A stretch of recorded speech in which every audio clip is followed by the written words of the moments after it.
The team at Training Day Gyms are really motivated. They're a young, energetic type group, and what they needed was some refinement around some of the techniques. They definitely got a lot out of that in the interaction and what they will take away. And straight away, I think some of them were using the technique already. And I think on the next day, some of them were very excited to be able to use some of that in practice. The best feedback that I've gotten so far is the team aren't as afraid to handle some of these challenges. When somebody says certain things, they're all more willing to respond to it instead of shy away from it or look at it more of like, oh, here's an opportunity for me to use what I've learned.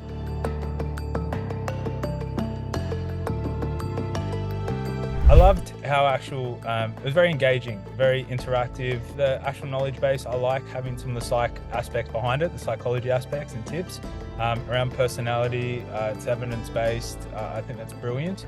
We went in there and we tailored certain scenarios, certain situations, and we got people out of their comfort zones. For a pretty young group of people, initially it was a bit confronting, but then they got over that and they started to love that, and we want to embed those behavioral learning so that they become habits. Look, if I'm being honest, it's the instructor itself, in this case Ray, was very receptive with what we were after, and he sort of tailored it to, because we only had a few hours to spare, and Ray was able to tailor that sort of to what we needed. All my expectations were met in terms of showing them the importance of communication techniques. Yeah, we've watched sales pick up. We're selling online at the moment for the new gym, and we watched those sales start to pick up, but conversions as well from phone calls and just being really interactive with even who's coming to our club and practicing that.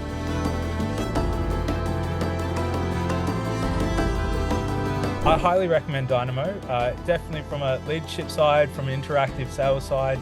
Something that's not gimmicky, gives you actionable tips and steps that you can implement, and it's definitely backed as well.